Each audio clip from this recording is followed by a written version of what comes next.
गीता अध्याय 15 के श्लोक 16-17 में 3 प्रभु बताए हैं। ये 3 प्रभु कौन हैं? किस प्रभु की शरण में जाने के पश्चात जन्म और मरण समाप्त हो सकता है? 3 प्रभुओं में सबसे उत्तम परमात्मा कौन है? कैसा है? उसका क्या नाम है? इन सभी गूढ़ रहस्यों को जानने के लिए अवश्य सुनिए जगत गुरु तत्वदर्शी संत रामपाल जी महाराज के अमृत वचन। दर्शकों, भारत संतों महात्माओं की पावन भूमि रहा है। ऐसे ही हम वर्तमान समय में देखें तो धर्म गुरुओं की बाढ़ सी आई हुई है और पढ़े लिखे लोग भी अपने कष्ट निवारण के लिए इन्हीं अलग अलग गुरुओं को अपनाते हैं। ऐसी ही एक महिला श्रद्धालु के अनुभव से आज हम आपको परिचित करवाने जा रहे हैं। ये हैं शिक्षिका परमीत कौर जी, मुंबई महाराष्ट्र से। इनकी माताजी को भूत प्रेत की समस्या थी, जिसके निवारण के लिए इन्होंने कोई देवी देवता और कोई साधु संत नहीं छोड़ा। इन्होंने आसाराम जी, सुधांशु जी, सतपाल जी, धन धन सतगुरु सहित चेन्नई की जानी मानी कल्कि फाउंडेशन में अपने जीवन का बहुत बड़ा अरसा बिताया है। इन्होंने अपने जीवन में बहुत संघर्ष किया और नकली धर्म गुरुओं के पास काफी पैसा लुटाया, परंतु उन साधु संतों के पास सही भक्ति साधना न होने के कारण इन्हें कोई लाभ नहीं मिला, अपितु पिताजी का व्यवसाय ठप हो गया और कर्जे में डूब गए। इसी दुख की घड़ी का सामना करते हुए इनकी माताजी को टीवी चैनल पर एक पूर्ण संत के विषय में जानकारी मिली और उनके आश्रम में जाने के बाद जो हुआ वह सुनकर आप आश्चर्यचकित रह जाएंगे। जो लाभ इन्हें अन्य धर्मगुरु पैसा लेकर भी नहीं दे पाए, वो लाभ उस आश्रम में उस पूर्ण संत की दिव्य आध्यात्मिक शक्ति ने इन्हें निशुल्क दे दिए। दर्शकों, वो पवित्र स्थान था पूर्ण संत रामपाल जी महाराज जी द्वारा संचालित सतलोक आश्रम। 2013 में वहां जाने के पश्चात इन्हें अनेकों अद्वितीय लाभ हुए। इनकी माताजी की भूत प्रेत बाधा ठीक हुई, इनके पति ने नशा करना त्याग दिया, बच्चे शारीरिक रूप से स्वस्थ हुए और मानसिक व आर्थिक लाभ मिला। अब आप स्वयं सुनिए परमीत जी का साक्षात्कार, उस पूर्ण संत की दिव्य आध्यात्मिक शक्ति का अद्भुत चमत्कार। बहन जी नमस्कार। सच साहिब जी। क्या नाम है जी आपका? मेरा नाम परमीत कौर चंडोक है। परमीत जी कहाँ से आए हैं आप? मैं मुंबई से आई हूँ, महाराष्ट्र से। क्या करते हैं आप? मैं टीचर हूँ सीबीएसई स्कूल में। संत रामपाल जी महाराज से कब जुड़े आप? मैं 2013 में संत रामपाल जी महाराज से जुड़ी हूँ। संत रामपाल जी महाराज से आप 2013 में जुड़े हैं। इससे पहले भी आप कोई साधना करते होंगे। आप पहले क्या साधनाएं करते थे? जी, मैंने बहुत सारी भक्ति साधना की है। जैसे कि मैं महाराष्ट्र में रहती हूँ, तो मैंने जितने भी देवी देवता हैं महाराष्ट्र में, उन सब की भक्ति की है। और फ्रॉम चाइल्डहुड, लाइक मैंने 3 इयर्स की एज से टिल 20 इयर्स तक मैंने भक्ति साधना की है। और मैंने सारे देवी देवताओं की भक्ति की है। गुरुद्वारे में हम जाते थे, गुरुद्वारे की भक्ति की है। आपने संत रामपाल जी महाराज से नाम दीक्षा ली। आपने पहले किसी साधु संत से नाम दीक्षा ले रखी थी? जी सर, आपने बहुत इंटरेस्टिंग सवाल किया है। मैंने ऑल ओवर महाराष्ट्र के, ऑल ओवर इंडिया के बहुत सारे साधु संतों से भक्ति की है।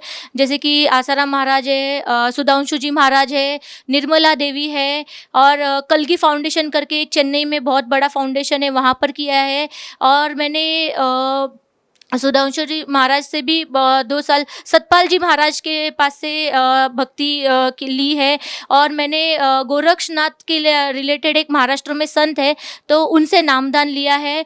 और मैंने ऐसा कोई साधु संत नहीं छोड़ा, छोटा बड़ा। जसवीर सिंह ऐसा ही करके एक संत है, उनके पास भी गए थे। तो मैंने टोटल 9-10 संतों से भक्ति ली है। इतने सारे साधु संतों से आपने नाम दीक्षा ली है, उसके बाद आपने संत रामपाल जी महाराज से नाम दीक्षा ली। इतने सारे साधु संतों से आपने नाम दीक्षा ले रखी थी, भक्ति आप पहले कर ही रहे थे, तो फिर संत रामपाल जी महाराज की शरण में आने का कोई विशेष कारण? जी, बहुत बड़ा कारण था कि मेरी मम्मी जो थी उसको बाहर की प्रेत बाधा थी। तो जैसे कि मेरे पिताजी के जो फ्रेंड थे, उन्होंने ही उनके ऊपर एक उनका काम बंद हो जाए, और ये मेरी बातें सुने, इसलिए उन्होंने बाहर की कुछ क्रिया कर रखी थी, बाहर की कुछ करनी जैसे बताते वो कर रखी थी। तो जैसे ही वो किया तो उससे मेरी मम्मी इतना परेशान हो जाती थी कि उसको वो तकलीफ़ होने के बाद में न वो खाना बना पाती थी, न वो कुछ कर पाती थी, तो वो बिल्कुल हेल्पलेस हो जाती थी। तो उसके बाद फिर मेरे पिताजी का काम एकदम ज़ीरो हो गया। उसके बाद हमने सोचा कि इनको, हमें किसी ने बताया कि आप गुरुओं के पास जाओ, एक संत बनाओ, गुरु बनाओ। तो मेरे पिताजी ने सबसे पहले आसाराम महाराज के पास गए हमको लेकर। उन्होंने बोला पूरी फैमिली जाओ, ये भक्ति लो, नाम करो। हम आसाराम महाराज के पास गए। सबसे मेन कारण था, हमने वहाँ पर 5 साल भक्ति की है। उन्होंने जो भी बताया, मेरी मदर ने, हम सब ने, पूरी फैमिली ने नाम लिया है।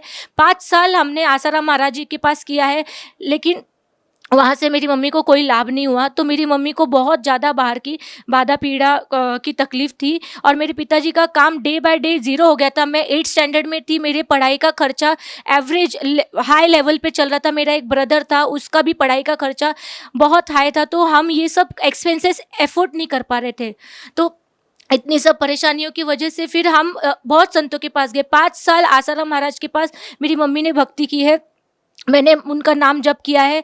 उसके बाद में हम लोग वहाँ से बहुत परेशान हो गए थे, क्योंकि मेरे पिताजी का बिज़नेस डाउन टू डाउन चल रहा था।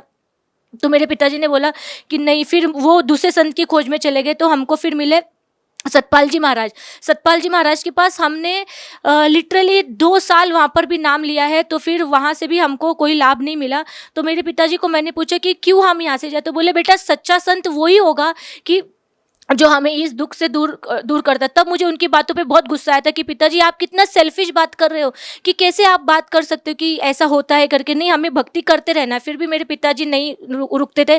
फिर वो मुझे हमें लेकर गए, धन सदगुरु के पास में लेकर गए। फिर वहाँ से हमने 1 साल भक्ति की। तो 1 साल के बाद में पिताजी ने बोला नहीं, मुझे ये भी भक्ति नहीं करनी है। फिर हम वहाँ से कल्की फाउंडेशन जो चेन्नई में है, हम यहाँ से चेन्नई जाते थे। ये 2010 की बात है भगत जी। उस टाइम हम ट्रेन का इतना किराया लगाकर एफर्ट करके हमने वहाँ गए। तो उन्होंने हमको बताया कि आप बहुत सारे हवन करो। हमने एक हवन का कम से कम 20,000 रुपये स्टार्टिंग में वहाँ पर दिया है, और 20,000 रुपये स्टार्टिंग में देने के बाद उन्होंने बोला इसके बाद आपकी पीड़ा खत्म हो जाएगी। ये भी नहीं हुई। फिर हमने उनसे रिक्वेस्ट की कि मेरी मम्मी की हालत बहुत ख़राब थी उस टाइम पे, उसकी तबीयत हम देख नहीं पा रहे थे। तो वो बोलते थे कि नहीं, आप इसके बाद और एक यज्ञ कराइए। तो हर एक नारियल भी देते थे ना, वो तो 2,000 का पड़ता था हमें। तो वो 2,000 का नारियल भी हम बहुत मुश्किल से कर्जा लेकर एफोर्ड नहीं कर पाते थे, बट मुश्किल में हमने बहुत सब कुछ किया। वहाँ से वो लेकर आने के बाद भी मेरी मदर की हालत बहुत ख़राब होती थी। फिर मैं जब 10th स्टैंडर्ड में चली गई, ये करते करते तो फिर पिताजी का बिज़नेस टोटली स्टॉप हो गया था। फिर हमने सोचा कि अब अगर हमें यहाँ से लाभ नहीं हो रहा है, तो हमने फिर गुरुद्वारे जाना चालू कर दिया, क्योंकि तब हमारे पास पैसे ही नहीं बचे कि हम किसी संत के पास जाएं। और हर संत के पास जाना होता था ना, तो किराए के अलावा हमें बहुत सारा पैसा जोड़ना पड़ता था। तो जो हम कर्जा लेकर ऑलरेडी कर्जा भी बहुत चढ़ चुका था हमारे ऊपर। बहन जी, आप विभिन्न संतों के पास गए, आखिर आपकी समस्या क्या थी कि आपको इतने सारे संतों के, महंतों के, इतने सारे बाबाओं के आपको चक्कर लगाने पड़े? आखिर आप लोगों को समस्या क्या थी? सर, ये जो परेशानी थी, जो हमारी बाहर की जो तकलीफ़ जो मेरी मम्मी को होती थी, तो जब हम उनके पास जाते थे, मैंने सतपाल जी महाराज के पास गई हूँ। उन्होंने मुझे जो नाम दिया है, तो वो नाम आज संत रामपाल जी महाराज बताते हैं कि ये ऐसा नाम है। मैंने वहाँ पर प्रैक्टिकली वो नाम का जप 2 साल किया है। आसाराम महाराज जी ने जो नाम मंत्र हमको दिए थे, जो सरस्वती मंत्र हमको दिया था बचपन में, वो नाम मैंने 5 साल तक किया है। और गोरक्षनाथ के पास 7 मंत्रों का जाप दिया था, जो मैं 108 की माल मैं करती थी।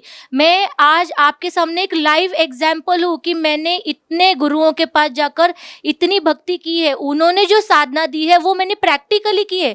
मैं किसी भी संत के पास फेक बात नहीं कर रही हूँ, मैं खुद का सेल्फ एक्सपीरियंस आज बता रही हूँ आपको कि मैं उनके पास जाकर मैंने इतने years, 20 years of my life मैं उनके पास गई हूँ। 2-2 साल मैंने उनके साथ रहकर वो भक्ति की है जो उन्होंने दी है।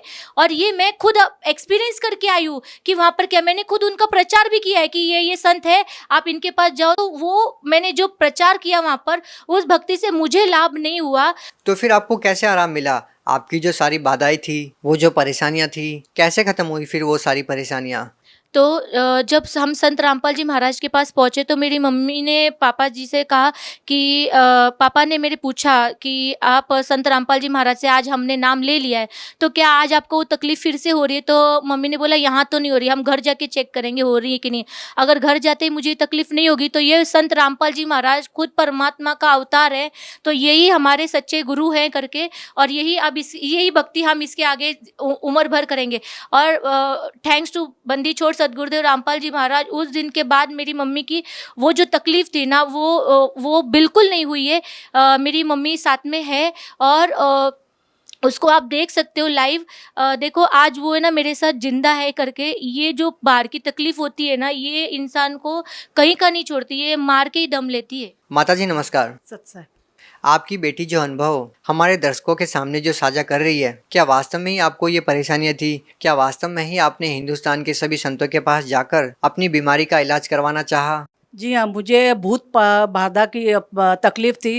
रात के टाइम, रात के 1:30-2 बजे रोज़ मुझे नींद नहीं आती थी। जब मैं सोती थी कोई तो भी चीज़ आके मुझे परेशान करती थी, मुझे किधर हाथ में किधर कुछ ऐसे टोचती थी, तो मैं उठ के बैठ जाती थी, डर जाती थी। कभी कभी वो चीज़ मेरे मुंह के अंदर श्वासों के थ्रू अंदर प्रवेश कर जाती थी, पेट तक आ जाती थी, तो पेट दुखने लग जाता था।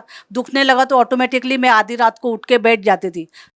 आपको जो परेशानियां थी उसका समाधान करने के लिए आपने किन किन धर्मगुरुओं से आपने नाम दीक्षा ली? जो समस्या थी उसको हल करने का उपाय पूछा? मैंने पहला स्वामी हरिदास जो है वडगांव शेरी में पूना में रहते हैं, उनके पास गई थी। फिर किसी ने बताया भाई आसाराम बापू जी के पास जाओ, उनको सदगुरु कर लो, तो उनके पास भी गई थी। उनके पास से भी आराम नहीं आया। फिर सुधांशु जी महाराज के पास गई, और फिर जो देवी रहती है, दुर्गा माता रहती है, कल्की फाउंडेशन वालों ने बोला कि आप दुर्गा यज्ञ करो।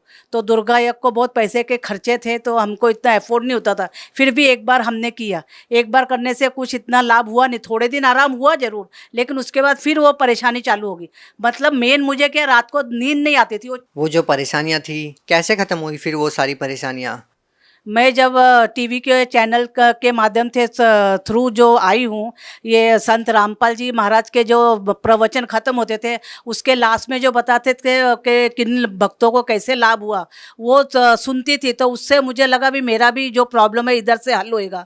तो मैंने हमारे भगत जी को कहा कि हम इधर आश्रम में फ़ोन करते हैं। तो हमने हरियाणा में फ़ोन किया, तो वो उधर बोले आपने एड्रेस दे दिया पूना का भी, आप इधर आ जाओ, ये तो आपको इधर आके नामदान लेना पड़ेगा तो ही होगा, ये फ़ोन के ऊपर पूरी बात नहीं हो सकती। तो हम लोग उधर हरियाणा चले गए। हरियाणा गए तो उन्होंने बोला आपको नामदान लेना पड़ेगा, तो उधर नामदान ले लिया। और उसी दिन से मुझे तुरंत ही, मुझे उस दिन रात को मैं शांति से आराम से सोई, मुझे कुछ तकलीफ नहीं हुई। फिर भी मेरे दिल में ऐसा आया भी मैं ऐसा ना हो, अभी तो मैं संत रामपाल जी महाराज के सामने हूँ, ये उपस्थित है इधर गुरु जी, और घर में जाकर मुझे तकलीफ ना हो जाए। तो हम उधर 5-7 दिन रुक गए कि रात को भी मुझे कुछ तकलीफ होती है कि नहीं, तो कुछ तकलीफ नहीं हुई। और फिर घर में आने के बाद भी मुझे कभी तकलीफ नहीं हुई। हमने उधर कुछ पैसा वैसा कुछ भी दिया नहीं। देखिए, पहले जो आपको समस्या थी तो विभिन्न संतों ने आपको अलग अलग तरह के विभिन्न अनुष्ठान बताए, अलग अलग तरह से आपसे पैसा लिया। तो जब आप संत रामपाल जी महाराज के शरण में गए तो आपने कितने अनुष्ठान किए, कितने पैसे आपने दिए जब आपको ये राहत मिली? मैंने 1 पैसा भी दिया नहीं, उधर मुझे सब फ्री में हुआ। खाली उधर गुरुजी ने जो मंत्र दिए हैं, वो मंत्र करने मात्र से ही मेरी वो तकलीफ हल हो गई। उन्होंने जब लाइन में लग के आशीर्वाद दिया, हालांकि मैंने उनको बताया भी नहीं था भाई मुझे ये तकलीफ है, लेकिन वो तो अंतर्यामी है, वो तो परमात्मा है, वो तो स्वयं जानते हैं भाई मेरे बच्चे को क्या तकलीफ है। वो स्वयं ही जान गए, उन्होंने मुझे आशीर्वाद दे दिया और मैं ठीक हो गई। आपने हिंदुस्तान के उन सभी नामी गिरामी संतों से नाम दीक्षा ली जो आज के दिन टीवी चैनलों पर प्रसिद्ध हैं, लाखों लोगों का प्रतिनिधित्व करते हैं, लेकिन आपकी माताजी की जो भूत प्रेत की बाधा थी वो किसी भी संत से दूर नहीं हुई। आपकी ज़िंदगी में जितने भी कष्ट थे वो किसी भी संत से दूर नहीं हुए। लेकिन जब आपने संत रामपाल जी महाराज से नाम दीक्षा ली तो आपके सभी वो दुख दूर हो गए। तो संत रामपाल जी महाराज से नाम दीक्षा लेने के बाद आपको और क्या राहत मिली जो आप लेना चाहते थे? सर मुझे सिर्फ संत रामपाल जी महाराज के पास से नाम मात्र लेने से जिस दिन मैंने नाम ले लिया उसके बाद मेरे हस्बैंड बहुत ड्रिंक करते थे और मैंने 20 साल भक्ति क्यों की थी कि शायद मैं लाइफ जब मेरा मैरिज होगा उसके बाद मुझे कुछ परेशानी नहीं होगी। इतनी सारी देवी देवता की भक्ति करने के बाद इतने यज्ञ डे एंड नाइट यज्ञ किए मैंने, मंदिरों में माथा टेका है, हार फूल चादर वादर जितना भी मटेरियल था मैंने सब भक्ति भाव से चढ़ाया है। ऑल सब मैंने उपवास हर दिन के उपवास मैंने कर लिए हैं और इतना करने के बाद मैरिज के बाद मेरे ऊपर बहुत दुखों का पहाड़ टूट गया। तो उस दिन मैं नास्तिक, मैंने पिताजी को बोला तुमने तो मुझे बोला था कि सब भक्ति करो ताकि शादी के बाद तुमको सब बेनिफिट होंगे, मेरे लाइफ का मैंने बोला एक भी बेनिफिट नहीं है। मैं डे एंड नाइट में वर्स्ट सिचुएशन में जा रही हूँ। मेरे हस्बैंड बहुत ड्रिंक करते थे, वो ड्रिंक की वजह से उनका बहुत बार एक्सीडेंट हो गया है, उनका बिजनेस टोटली लॉस में गया और मेरे 2 छोटे बच्चे थे, मैं होमलेस हो गई, वो बिजनेस इतना लॉस में गया और 4 व्हीलर बिक गई। मैं रेंट के घर पे रहने के लिए आई। मैंने बोला इतना भक्ति करने के बाद इतने दुखों में कोई नहीं जी सकता है। मैंने सब मंदिरों में जाना स्टॉप कर दिया था और मैं कुछ भी नहीं करती थी। मैं फिर बाद में मेरे पिताजी ने मुझे बताया कि आप एक बार संत रामपाल जी महाराज से नाम ले लो। तो उसके बाद मैंने बोला ठीक है। पिताजी बोला ये लास्ट अपने लाइफ का प्लीज़ एक बार करो। जब मैंने संत रामपाल जी महाराज से नाम लिया विदिन 6 मंथ मैंने संत रामपाल जी महाराज को नहीं बताया था कि मेरे हस्बैंड इतना ड्रिंक करते। उन्होंने 6 महीने के अंदर उनको प्रेरणा हुई, वो खुद आए, उन्होंने नाम लिया। आज उनकी 6 महीने के अंदर मेरे हस्बैंड की ड्रिंक छूट गई। उसके बाद 1 साल के अंदर मेरा बॉम्बे में फ्लैट बन गया है, मेरा खुद का फ्लैट बना है। आज मुझे परमात्मा ने बहुत बड़ा घर दिया है। 3 इयर्स के बाद मुझे कार मिल गई है। मेरा बिजनेस आज टॉप इस पे फ्लो हो रहा है। स्पेयर पार्ट का हमारा बिजनेस है। आज इतना बिजनेस हमें अच्छा है। मेरे 2 बच्चे थे, कंटिन्यूस बीमार होते थे, हॉस्पिटलाइज करना पड़ता था उन्हें। आज दोनों बच्चे मेरे बहुत स्वस्थ थे, पैसों का खर्चा नहीं है और उस दिन के बाद मेरे हस्बैंड का कभी एक्सीडेंट नहीं हुआ। मेरा बिजनेस इतना हाई फ्लो है कि मैं आज सेकेंड घर की भी प्लानिंग कर सकती हूँ, एक सेकेंड इन्वेस्टमेंट की भी प्लानिंग कर सकती हूँ। तो ये जो सारे बेनिफिट है ना, ये उस भक्ति का फल है जो मुझे संत रामपाल जी महाराज जी के पास से मिला है। बहुत बहुत धन्यवाद। सच साहेब। अब जगत गुरु तत्वदर्शी संत रामपाल जी महाराज जी के सत्संग के माध्यम से उस अद्वितीय आध्यात्मिक ज्ञान के बारे में जानते हैं जिसके माध्यम से आप भी प्राप्त कर सकते हैं ऐसे आध्यात्मिक, मानसिक और भौतिक सुख जो अभी तक आपने सिर्फ मीराबाई, ध्रुव, प्रहलाद जैसे कुछ ही भक्तों की जीवन कथा में सुने होंगे। अब सुनिए तत्वदर्शी संत के संग शास्त्र अनुकूल भक्ति सत्संग, ऐसा अद्वितीय आध्यात्मिक ज्ञान जिसका है सर्वधर्मों के पवित्र शास्त्रों में प्रमाण। एक अच्छे नागरिक का रोल भी करते हैं, भूमिका करते हैं, एक अच्छे भक्त की भूमिका भी करते हैं। दास कबीर, कबीर दास सर्वसमर्थ होते हुए कहा कि यहाँ के लोक में ये लोक सब नकली साबों का है और यहाँ जो साब बनेगा वो खराब होगा और जो दास बनेगा वो पार होगा।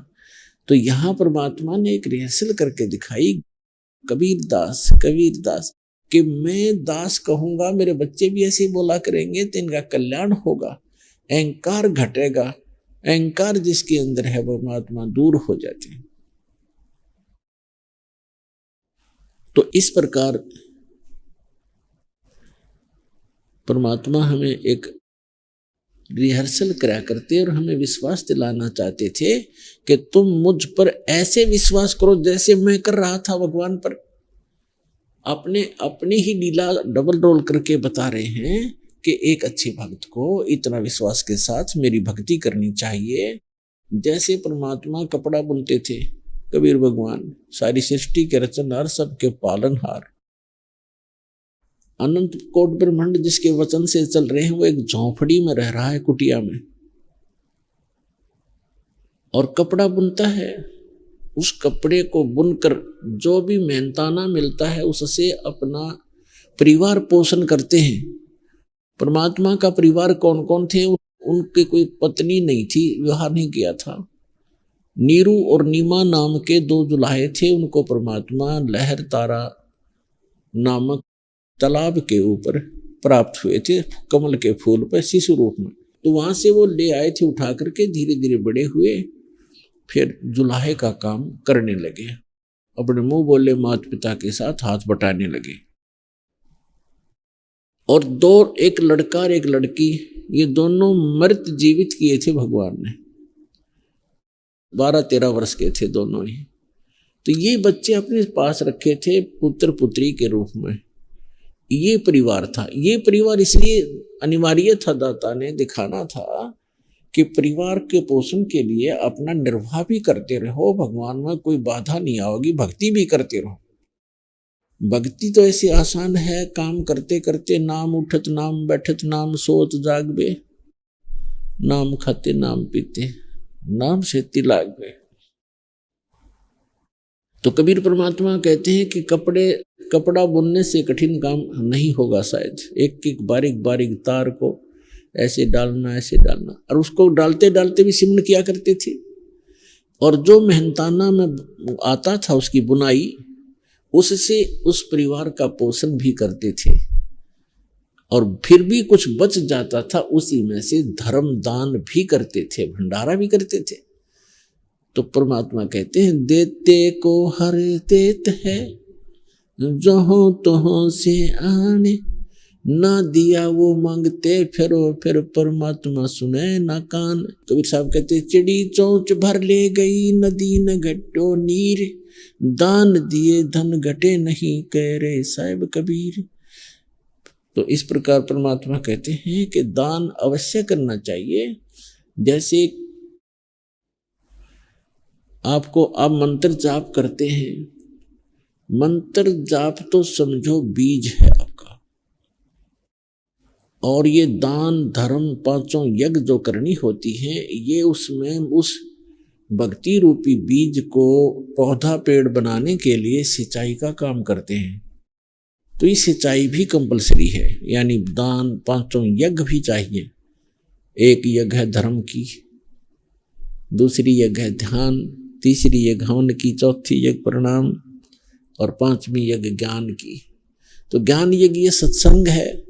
धर्म यज्ञ आप पैसा देते हो, दान यहाँ भंडारे होते हैं, लाखों लोग बच्चे भूखे बूढ़े दूर से आते हैं, बुजुर्ग, क्योंकि यहाँ कोई खाना खाने नहीं आता, व्यक्ति भगवान के लिए आता है। और भगवान के लिए जो आता है वो भक्त होता है, और भक्त को जो खाना खिला सुविधा दी जाती है, जैसे यहाँ सारी सुविधाएं हैं, कोई मैट की, कोई पंखे की, पानी की, बाथरूम की, नहाने की, धोने की, खाने की सारी सुविधाएं हैं। तो भगत के लिए जो सेवा लगती है वो अन्य, वैसे तो द्वार पे कोई भी व्यक्ति आ जाए उसको खाना खिलाने से लाभ होता है, लेकिन भगत से और भी ज्यादा लाभ होता है। तो यहाँ जितने भी आते हैं सतभक्त सत्साधक आते हैं, दुखी व्यक्ति आते हैं, तो यहाँ भंडारा चल रहा होता है, आते आत्मा तृप्त होती है, सब समस्याएं समाप्त हो जाती हैं। तो ऐसा आपका किया हुआ दान बहुत घना लाभ देता है आपको। तो इसलिए कहते हैं एक यज्ञ है धर्म की, दूसरी यज्ञ है ध्यान, और तीसरी यज्ञ हवन की। ध्यान यज्ञ है, जैसे एक यज्ञ है धर्म की, धर्म यहाँ आते भोजन भंडारे सारी सुविधाएं प्राप्त हैं, पानी है। फिर ध्यान यानी आप यहाँ आते हो तो परमात्मा की याद ही रहती है, यहाँ चर्चा चलती है तो भगवान की ही चलती है। यहाँ आकर भी कोई नालायक इधर उधर की गप्पे मारता है तो भक्त नहीं है, अभी वो बालक है, या पहली दूसरी कक्षा का बच्चा तो इधर उधर की बातें कर सकता है, जो प्रथम दूसरी तीसरी बार आया हो। तो उसके साथ बड़े पुराने भक्तों को चाहिए, एक दो बात उसकी सुने, कोई दुख बताता है दुख सुने, फिर उसको बतावे, फिर कहे भी अपना मंत्र कर, मंत्र से लाभ होता है, गुरुजी बताते हैं, भक्ति करते रहो। तो यहाँ आओगे तो मालिक का ही ध्यान रहेगा। ये ध्यान यज्ञ है, हठ योग नहीं है। और तीसरी यज्ञ हवन की, यहाँ पर जोत जलाई जाती है भगवान के लिए, वो हवन यज्ञ कहलाता है, वो हवन यज्ञ है। और चौथी यज्ञ प्रणाम, यहाँ सब प्रणाम करते हैं भगवान को, अहंकार टूटता है आपका, और आपको बहुत घना पुण्य मिलता है प्रणाम यज्ञ से। और पांचवी यज्ञ जो ज्ञान की है, ये अध्यात्म मार्ग का ज्ञान यहाँ पर दिया जाता है, सत्संग सुनाया जाता है। तो ये पांचों यज्ञ अनिवार्य हैं इस भक्ति रूपी पौधे को, भक्ति रूपी फसल को सफल बनाने के लिए। तो इस प्रकार पुण्यात्माओं परमात्मा के मार्ग में आप जब लगोगे तब पता चलेगा। अब परमात्मा कहते हैं कल पे कारण कौन है, कर सेवा निकाम, मन इच्छा फल दूंगा जब पड़े दनीते काम। आप भक्ति करते रहो, जो मर्यादा बताई है उस मर्यादा का पालन करते रहो, संसार की तरफ मत देखो। संसार की तरफ देखोगे भक्ति पर नहीं चल पाओगे, आप अपना उद्देश्य भूल जाओगे। संसार के चोचले नहीं देखने हमने, चाहे वो कुछ भी ड्रामा करते हैं। अब विवाह शादी के अंदर संसारिक लोग बहुत बड़ा कुछ करते हैं, डांस करते हैं, डीजे बजाते हैं, पैसा खूब खर्च करते हैं, लड्डू मिठाई बना करके खूब वो दिखाते हैं अपनी महिमा। तो परमात्मा कहते हैं इस तरह के जो परंपराएं हैं विवाह की, फिर आगे लेन देन की, ये भक्तों को अच्छा नहीं लगता। भक्ति मार्ग में बाधक है ये, और भगवान रुष्ट होता है। जैसे आपने देखा कि पहले दिन डीजे बजा रहे थे, लड़के का विवाह था, अगले दिन बारात जा रही थी, लड़का भी मर गया, 4-5 और मर गए उसी गाड़ी में, दुर्घटना में। पहले डीजे बज रहा था, अब वहां पर द्वाथड़ बज रहे हैं, टक्कर मार रहे, हाहाकार मच रहे। अब बजा ले डीजे, खा के ये डीजे। परमात्मा से डर कर रहे, कदम कदम फूंक कर रखे, और भगवान प्रसन्न रखना पड़ेगा। हमने अगर इस गंदे लोक में जीना है तो जिस तरह भगवान प्रसन्न रहे उसी तरह अपना रहो, और फिर ये दुर्घटनाएं भी टलेंगी। साथ देगा भगवान आपका और आपके बच्चों का। तो इस प्रकार हमने ये बकवादें नहीं करनी है। साधु भक्त को अच्छा नहीं लगता है, आम समाज कुछ भी करता रहे उसकी तरफ नहीं देखना हमने, ना दहेज देना है ना लेना है, क्योंकि ये हमारे संस्कार उलझते चले जाते हैं, ये कभी निपटेंगे नहीं। फिर हमने खत्म करना इन संस्कारों को। और जो हम अपने बच्चे को धन दे दिया, राम नाम का भक्ति दे दी, इससे बड़ा कोई धन नहीं है। उसका सदा साथ देगा भगवान, जहाँ दुख होगा खड़ा पाओगा परमात्मा, और कोई भी हानि होगी उसको बचाएगा भगवान। तो माता पिता नहीं बचा सकते, कितना धन दे सकते हैं अपने बच्चों को, हम कितने दिन तक उसका पालन कर सकते, नहीं हो सकता। तो भगवान पर विश्वास करना सिखाए बालक को, और पूरी दृढ़ता लाए, भक्ति दे उसको, तो वो सुखी रहेगा, उसके संस्कार भी समाप्त हो जाएंगे सदा के लिए। अब चलेंगे वहाँ पीछा छुटवाएंगे, सदा सुखी रहा करेंगे, वहाँ कोई काम नहीं। जैसे आप यहाँ आते हो, यहाँ क्या काम है आपको, नहाओ धो रोटी खाओ भोजन करो, बड़ा बड़ा भोजन मिलता है। तो ऐसे सतलोक के अंदर है, यहाँ तो गंदा लोक है, यहाँ तो और भी समस्या शरीर में, कोई बीपी हाई कर दे लो, कोई बुखार हो गया, खांसी होगी, सिर में दर्द हो रहा है, या कोई टेंशन होगी, वहाँ तो ये भी नहीं है। और फिर वहाँ रहा करोगे ना, वृक्षों के नीचे बैठे ठाठ से ग्रुप के ग्रुप बैठ के बतलाया करोगे, भगवान की चर्चा कराया करोगे, वहाँ कोई काम में कोई नहीं। और भोजन की इच्छा हो तो भी जाओ भंडारे में खाओ, बुरे भंडारे भगवान के सामूहिक लगे रहते हैं। वहाँ पर कई स्थान ऐसे हैं जब पिकनिक मनाने जाते हैं, वो भंडारे सामूहिक चलते मिलते हैं, कोई अभाव नहीं किसी प्रकार का। घर पर आओगे, अपने घर हैं तुम्हारे, वहाँ पर छोड़ के आए हुए हो, वहाँ आपके सब पकवानों से भरे हुए भंडारे हैं। तो पुण्यात्माओं, इस गंदे लोग तो निकलन की सोचो तुम, यहाँ तो जाना पड़ेगा, एक दिन छोड़ना भी पड़ेगा। आज चाहे आप कितना ही यहाँ व्यवस्थित बने बैठे हो, या आपकी भूल ही साबित होगी एक दिन। चाहे आपकी कोठी है, कार है, बैंक बैलेंस है, खूब सारी सुविधाएं हैं, लेकिन कल उकचुक हो जा, कैंसर हो जा बॉडी में, बता, खाक सुविधाएं, ये जहर दिखाई देगा ये सारा धन। तो बच्चों, यहाँ से निकलने की चेष्टा करो जितना हो सकती है। तो क्या बताते हैं परमात्मा, कहते हैं कि साईं इतना दीजिए जिसमें कुटुंब समावे, हम भी भूखे ना रहे, अतिथि ना भूखा जाए। एक रिहर्सल करके दिखाई दाता ने। परमात्मा कबीर जी सत्तत्व ज्ञान सुनाया करते थे, सच्चाई बताया करते थे, और कहा करते थे कि 3 देव की जो करते भक्ति, इनकी कदे ना हो मुक्ति। उधर से परमात्मा मुसलमानों को भी कहा करते थे कि हिंदू हदीरे पूजही और मुस्लिम पूजे घोर, कहे कबीर दोनों की अकल न ले गए हैं चोर। हिंदुओं के गुरुओं को, मुसलमानों के मुल्ला और पीर काजियों को परमात्मा कहा करते कि ये दोनों ही तुम्हें मिसगाइड किए हुए हैं, इनको ज्ञान नहीं है, ये परमात्मा से परिचित नहीं है, और जो साधना तुम्हें करनी चाहिए इनको खुद ही स्वयं ही मालूम नहीं है, तुम्हें मिसगाइड किए हुए हैं।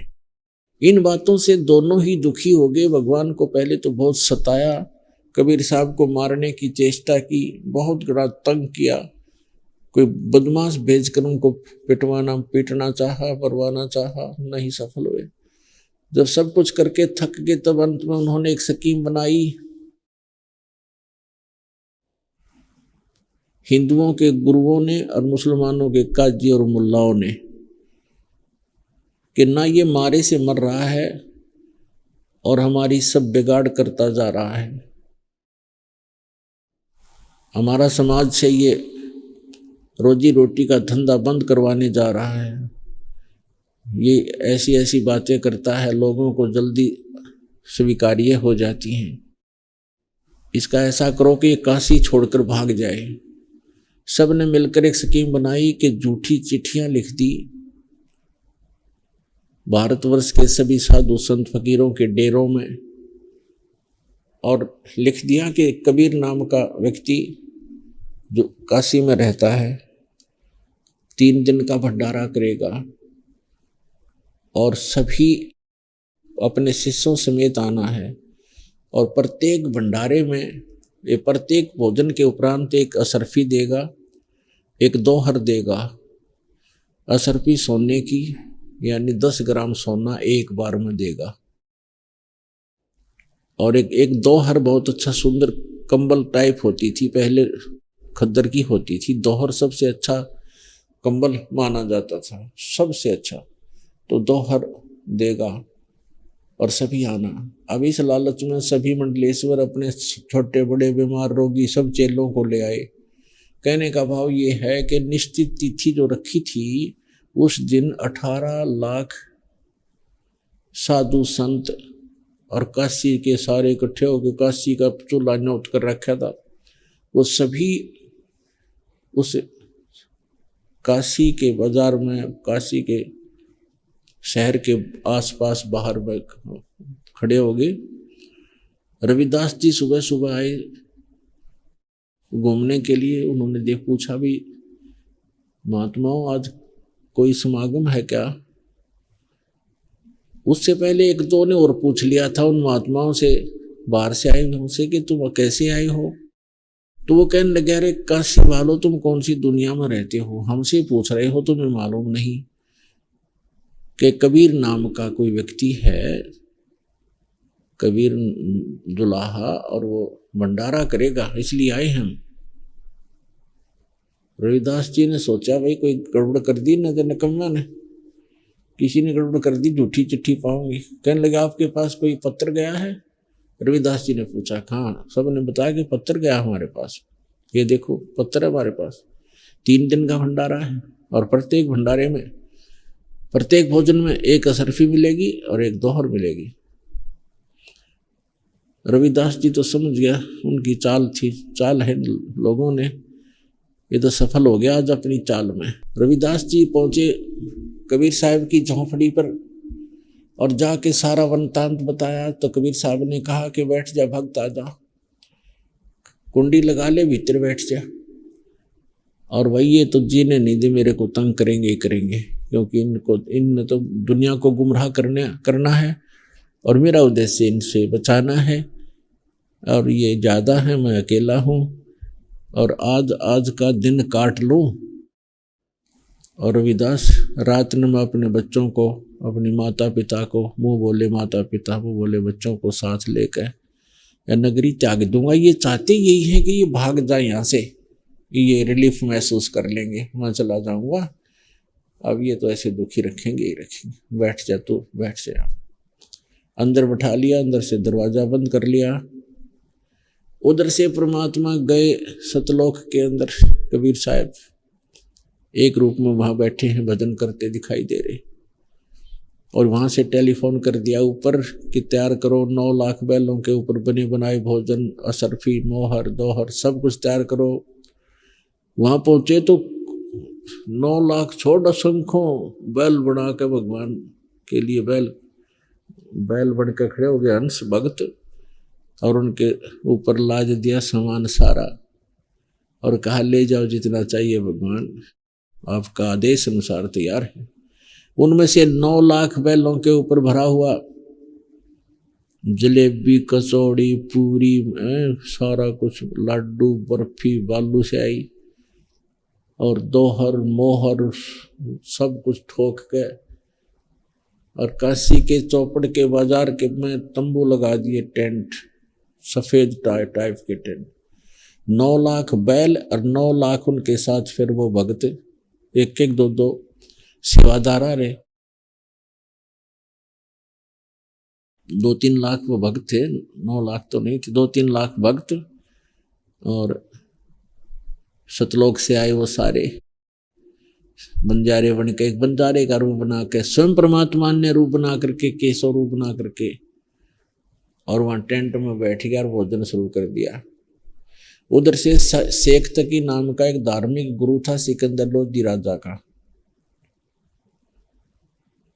राजा का भी निमंत्रण दे रखा था कि आज राजा भी देख लेगा आकर के, क्योंकि शेख तकी भगवान कबीर साहब से ईर्षा बहुत रखता था, उनको नीचा दिखाने और उनके राजा के नजरों में गिराने के ही चक्कर में रहता था। इसलिए एक पत्र उसने अपने राजा के पास भी भिजवा दिया था। तो राजा के पास शेख तकी गया था कि आपके गुरुजी भंडारा कर रहे हैं। सिकंदर लोधी कबीर साहब से बहुत प्रभावित था, उनको एक असाध्य रोग था जलन का, परमेश्वर कबीर जी ने वो स्वस्थ कर दिया था। और भी बहुत से चमत्कार देख करके कबीर परमेश्वर के लीला से प्रभावित होकर के सिकंदर लोधी परमात्मा कबीर जी में बहुत आस्था रखता था। तो सिकंदर लोधी से कहा शेख तकी ने कि आप भी चलोगे, आपके गुरुजी का निमंत्रण आया है, भंडारा कर रहा है। शेख तकी ये चाहता था कि सिकंदर लोधी काशी जाएगा तो वहां कबीर भागा पाएगा, क्योंकि इतने आदमी को रोटी कहाँ से खिलाएगा।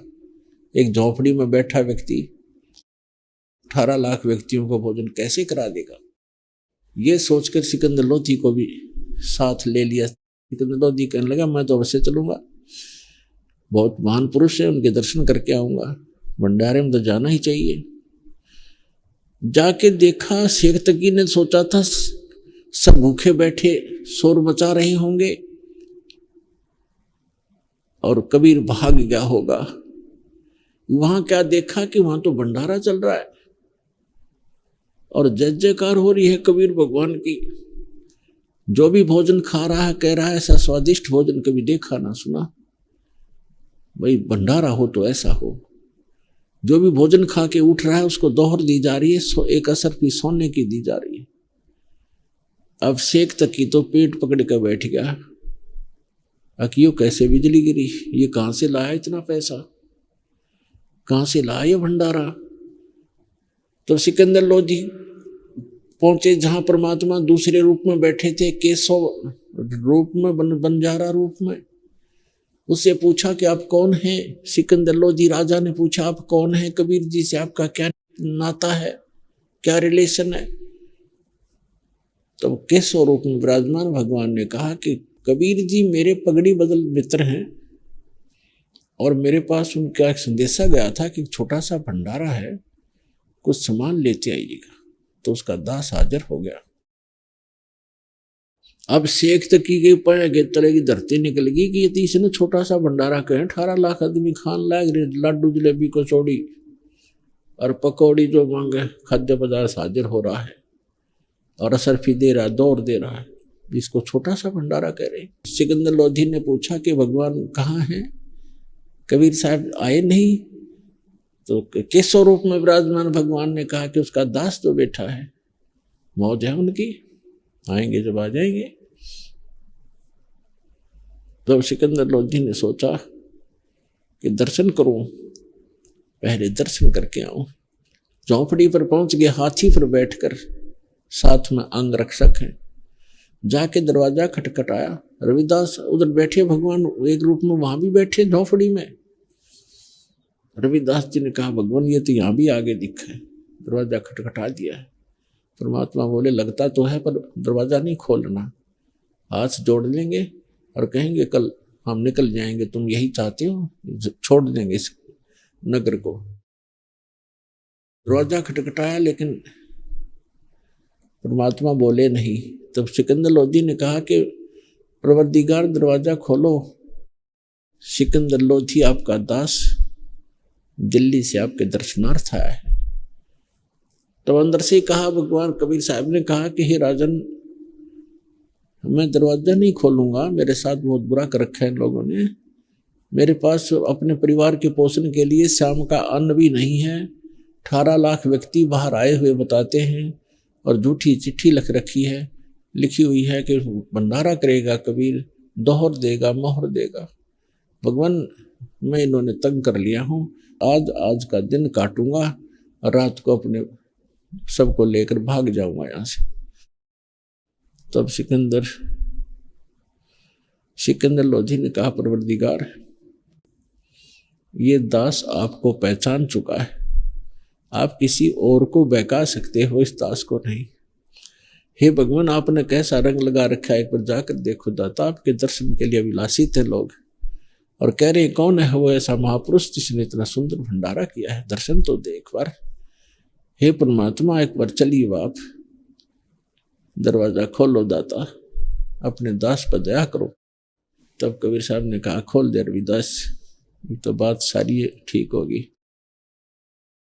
सिकंदर लोधी ने दंडवत प्रणाम किया चरणों में मुकुट समेत और कबीर साहब से प्रार्थना विनय की। तो परमात्मा ने स्वीकार की उनकी प्रार्थना और चल पड़े। जो ही कबीर साहब कुटिया से बाहर निकले, आसमान से फूलों की वर्षा होने लगी भगवान के ऊपर। और रविदास जी को और कबीर साहब को सिकंदर लोधी ने अपने ही हाथी की अंबारी में बैठा लिया ऊपर। रविदास जी चंवर कर रहे थे भगवान कबीर साहब के ऊपर। तब सिकंदर लोधी ने कहा कि भक्त, आप तो रोज ही सेवा करते हो, दास को सेवा का मौका दो। दिल्ली का बादशाह भगवान के ऊपर एक सेवादार की तरह चंवर कर रहा है और सिकंदर कबीर साहब बैठे हैं, रविदास जी उसी ऊपर बैठे हाथी के उस अंबारी में। और हाथी पूरे मेले में प्रवेश कर जाता है। सब पूछ रहे हैं कबीर कौन है, कहने लगे वो सिकंदर लोधी राजा जिस पर चंवर कर रहा है, ये परमात्मा है, ये है वो कबीर जी। सारे मेले में घूमी का पुण्यात्मा। फिर आगे वहां पर जहां परमात्मा दूसरे रूप में बैठे थे, केशव रूप में,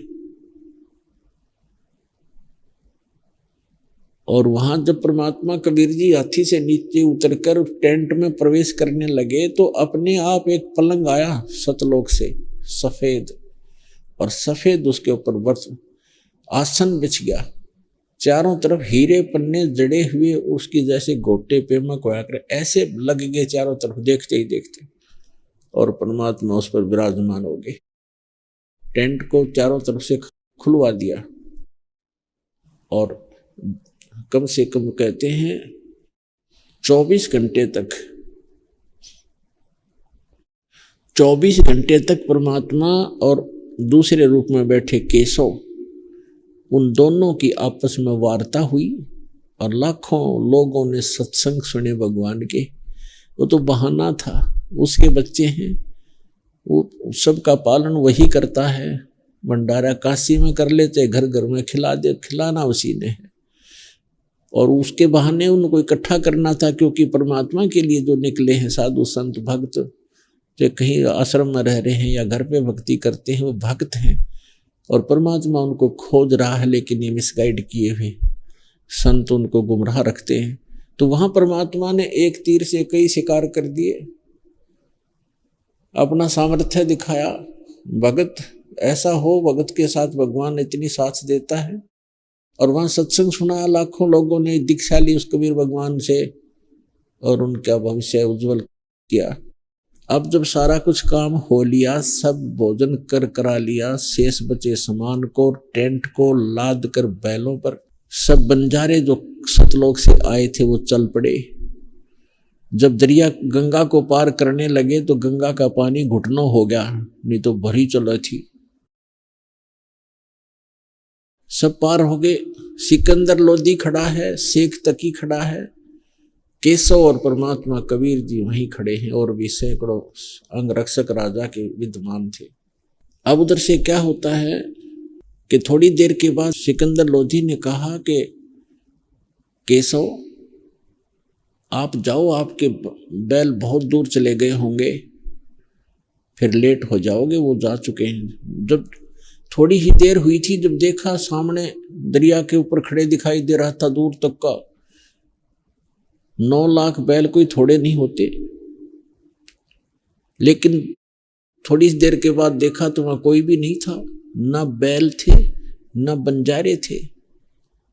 तब परमात्मा से पूछा कि कबीर जी ये कहाँ गए सब बंजारे और बैल, कहाँ गए वो सब बच्चे?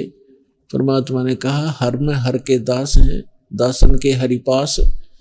परमात्मा के बच्चे से सतलोक से आए थे, सतलोक चले गए। इतने में क्या देखा कि जो कबीर साहब केशव जो खड़ा था वहां से चलकर कबीर साहब में समा गया, अकेले कबीर साहब खड़े रह गए। बोलो सतगुरुदेव।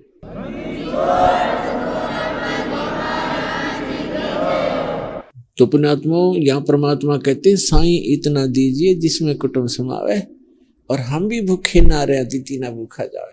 तो परमात्मा कहते हैं कि ऐसे आप मेरे पर विश्वास करो, मैं बता रहा हूँ वैसे भक्ति करो, और कभी कोई ऐसी आपत्ति आपके ऊपर किसी प्रकार की भी आएगी तो ऐसे मदद करूंगा जैसे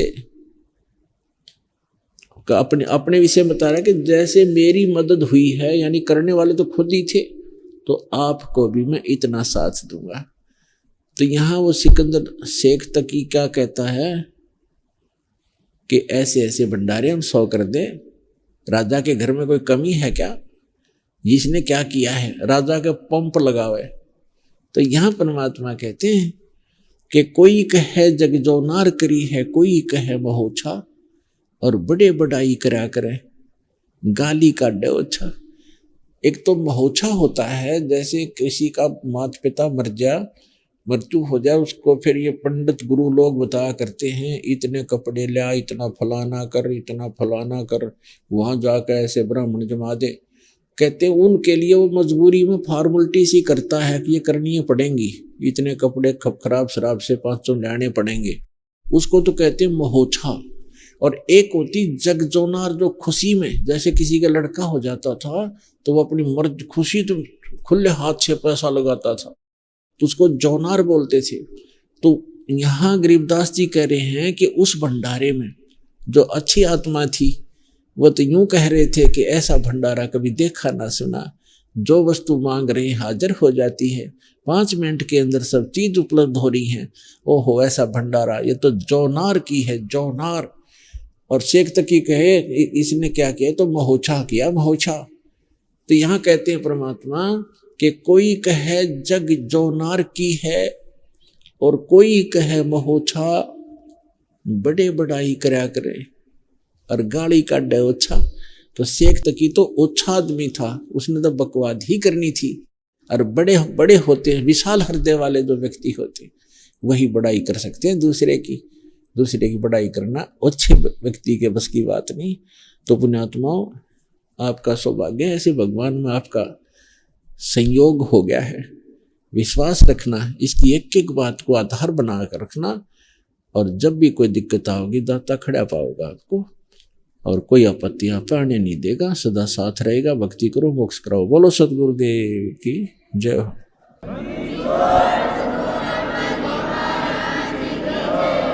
अभी आपने सुने जगत गुरु तत्वदर्शी संत रामपाल जी महाराज के मंगलमय सत्संग प्रवचन। आइए अब सुनते हैं उन भक्तों के अनुभव जिन्होंने संत रामपाल जी महाराज के प्रमाणित ज्ञान से प्रभावित होकर नाम दीक्षा लेकर अनेकों लाभ प्राप्त किए। दर्शकों, जहां एक ओर आज के समय में बच्चे भक्ति और भगवान से दूर होते जा रहे हैं, वहीं दूसरी ओर एक ऐसी प्रेरणादायक कहानी भी है जो आपको सच्ची भक्ति की शक्ति का एहसास कराएगी। यह कहानी है शिवपुरी मध्य प्रदेश की रहने वाली सपना रजत जी की, जो अभी पढ़ाई कर रही है। इतनी छोटी उम्र में भी सपना जी भक्ति मार्ग पर चल रही है और पूर्ण परमात्मा की कृपा से सभी विकारों से दूर है। पहले इनका परिवार देवी देवताओं की पूजा अर्चना में लगा हुआ था, लेकिन समस्याओं का सिलसिला थमने का नाम नहीं ले रहा था। इनके पिताजी नशे के शिकार थे और इनकी मां निरंतर चिंताग्रस्त रहती थी। इस बीच सपना जी की बहन को भी टीबी जैसी गंभीर बीमारी ने घेर लिया था। सपना जी के मन में यह प्रश्न रहता था कि यदि ईश्वर हैं, तो फिर हमें इन समस्याओं का सामना क्यों करना पड़ रहा है। इसी दौरान इनकी माताजी को एक व्यक्ति ने पूर्ण संत रामपाल जी महाराज जी के बारे में बताया। जब ये आश्रम गईं, तो वहां का पवित्र वातावरण और संत जी की दिव्य शिक्षाओं ने इनके जीवन को पूरी तरह से बदल दिया। अब सपना जी के पिताजी ने नशा छोड़ दिया है और इनकी बहन की टीबी की बीमारी भी ठीक हो चुकी है।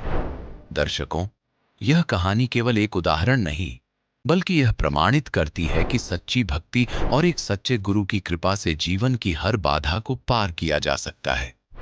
आइए सुनते हैं सपना रजत की यह प्रेरक कहानी, उन्हीं की जुबानी। नमस्कार जी, सत साहेब। क्या नाम है आपका? सपना रजक। कहाँ से आए हो? सुप्री एमपी से। सपना, क्या करते हो आप? पढ़ाई। संत रामपाल जी महाराज से नाम दीक्षा आपने कब ली? 11 अप्रैल 2013 को। संत रामपाल जी महाराज से नाम दीक्षा लेने से पहले आप क्या भक्ति साधना करते थे? संत रामपाल जी महाराज जी से नाम दीक्षा लेने से पहले हम सभी देवी देवताओं की भक्ति करते थे। जितने भी 33 करोड़ देवी देवता हैं, उनकी सबकी जहाँ से भक्ति साधना मिलती थी, सबकी भक्ति साधना करते थे। तो जो ये आप भक्ति देवी देवताओं की करते थे, इनसे आपको क्या क्या लाभ हुए? जो हमने देवी देवताओं की भक्ति साधना करते थे, उनसे हमको कोई लाभ नहीं हुआ, बल्कि हमको हानि होती थी। जैसे कि पहले मेरे पापा ड्रिंक करते थे, वो ड्रिंक छोड़ने का नाम ही नहीं लेते थे। मेरी मम्मी उनसे बहुत परेशान हो गई थी। जैसे हमारा पहले मकान भी नहीं बना हुआ था, तो मम्मी कहती थी कि गृहस्थी कैसे चलेगी, मैं तो पागल हो जाऊंगी, ऐसे मुझे नहीं रहना यहाँ पे। तो हम बहुत दुखी रहते थे। हम कहते, भगवान, अगर आप भगवान हैं विश्व में, तो हमारे लिए लाभ क्यों नहीं होते?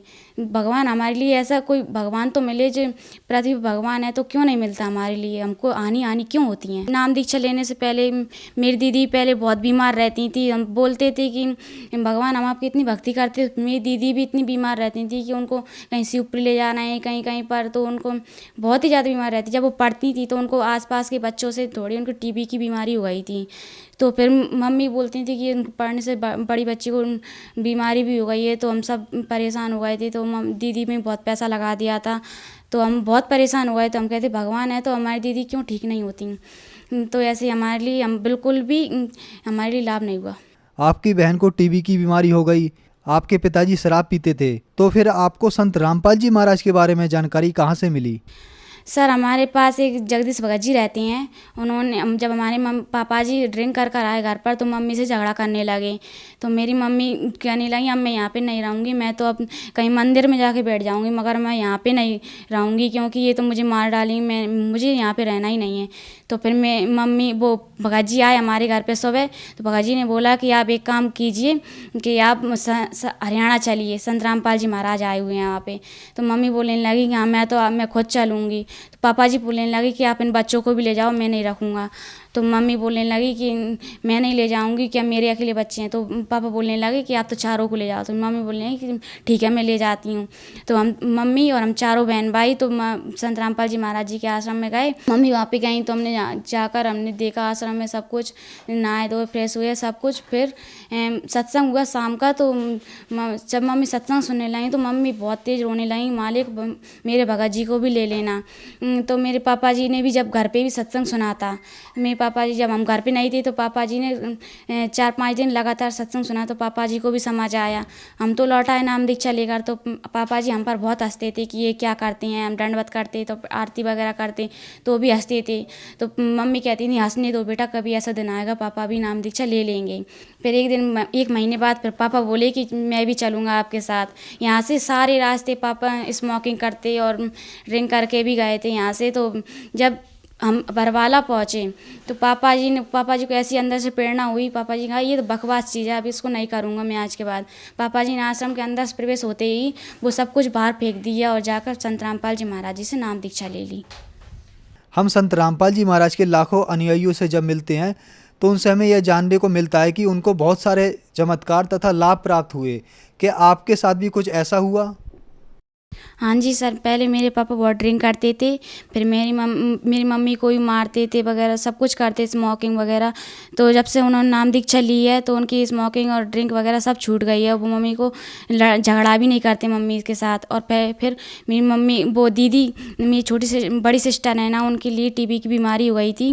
वो बच्चों के साथ पहले पढ़ती थी तो एक दूसरे की लग गई थी, तो होने लगी थी वो, पर मम्मी घबराने लगी कि ये कैसे होगा। दीदी ने नाम दीक्षा ले ली ना, उनकी वो बीमारी भी ठीक हो गई। फिर एक बार मैं ऐसे कि जीने से कपड़े डाल रही थी तो मुझे ध्यान नहीं रहा कि यहाँ पे सरिये भी निकल रहे हैं, तो एकदम मेरा पैर नीचे पड़ गया, उस छत पे ना रखते हुए नीचे पड़ा, तो मैं नीचे जाकर गिरी और सीधी खड़ी हो गई। और छत से जैसे सरिये निकल रहे थे तो मेरा सिर जैसे सरियों में टकरा था। मगर उस दिन मैं संत रामपाल जी महाराज जी से नाम दीक्षा ली हुई थी। अगर उस दिन मैंने संत रामपाल जी महाराज जी से नाम दीक्षा नहीं ली होती तो उस दिन भी मेरे साथ कुछ ना कुछ होता। और पहले हमारा अशोकनगर का प्लॉट नहीं बिच रहा था। जब पापा जी कहने लगे ये प्लॉट नहीं बेचेगा तो हमारा मकान कैसे बनेगा, तो फिर एक दिन पापा जी के पास ग्राहक आए लेने के लिए, तो उन्होंने कहा 2.5 लाख रुपए लगाया। तो पापा जी ने वो बेच दिया मकान वहाँ का, क्योंकि यहाँ बदरवास वाला मकान बनाना था हमारे लिए।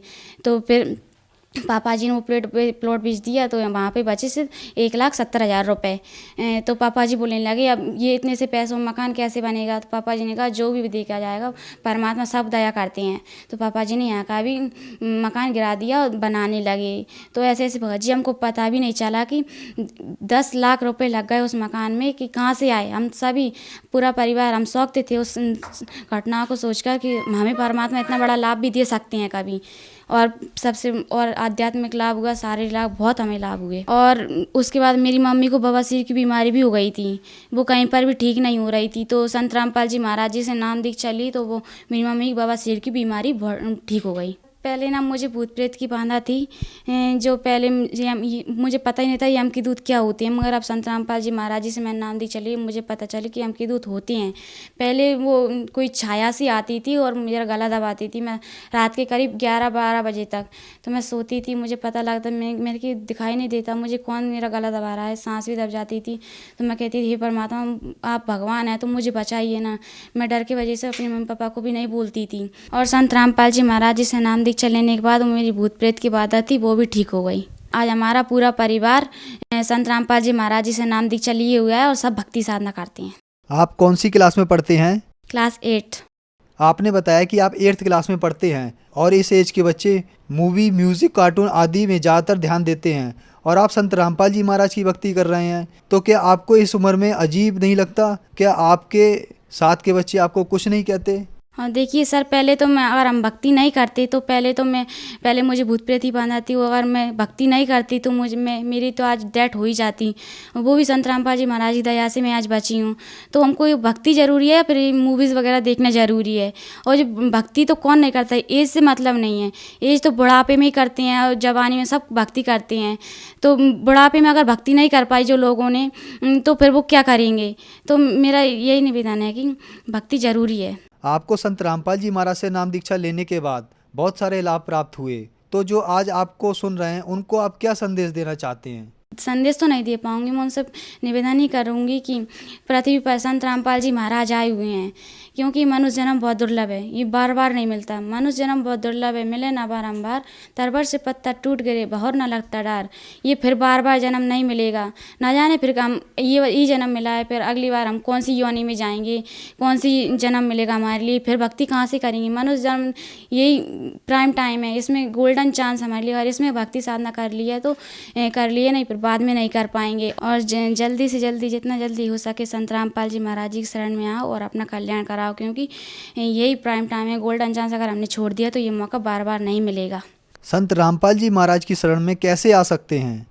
सर, संत रामपाल जी महाराज का बहुत सारे टीवी चैनलों पर सत्संग चलता है, तो टीवी स्क्रीन पर नीचे पट्टी आती है, उस पर कुछ नंबर्स दिए रहते हैं, उन पर कॉल करके आप उनसे पूछ सकते हैं कि जो हमारे नज़दीक कौन कौन सा नामदान सेंटर है, वहाँ से कहाँ से नाम दीक्षा ले सकते हैं, तो वहाँ से वो आपको बताएंगे और नाम दीक्षा वहाँ से आप जाकर नाम दीक्षा ले सकते हैं।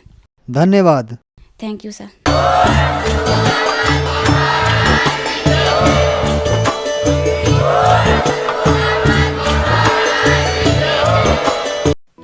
आप सुन रहे थे जगत गुरु तत्वदर्शी संत रामपाल जी महाराज के मंगल प्रवचन।